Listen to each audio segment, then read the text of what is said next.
আরে শোনা, কালকে তো আমার বউ আমার পাশে ছিল না, ও ঘুমায় নাই, আর তার জন্য আমি ফোন ধরতে পারিনি। তুমি মিথ্যা কথা বলেন না, আপনার বড় নিয়ে আপনার শুয়ে থাকেন, আমি কি বুঝি না?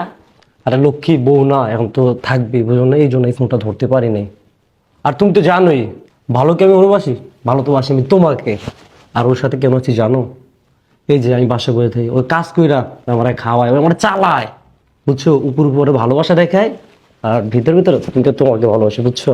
হয়েছে, তুমি যদি আমার ভালোবাসো তাহলে বিয়ে করতা। আরে জান, একটু ধৈর্য ধরো। আমার স্ত্রী না, ব্যাংকে অনেক টাকা, টাকাগুলো আমার নামে করে নেই, তারপরে বিয়ে করো, তোমার নিয়ে সুখ শান্তিতে সংসার করবো, বুঝছো? আরে এসব কথা রাখো, চলো এনজয় করি। আরে এইখানে নাকি, চলো বেডরুমে। আরে কি যে বলো, বেডরুমে তো সবসময় এনজয় করি, আজকে বেডরুমে এখানেই করবো। আর এখানে তো কেউ নেই, বাসার মধ্যে শুধু তুমি আর আমি, আজকে শুধু এনজয় করবো, বুঝছো? তাও চলেন বেডরুমে। আরে তুই বোকা নাকি? কেউ নাই তো, তুমি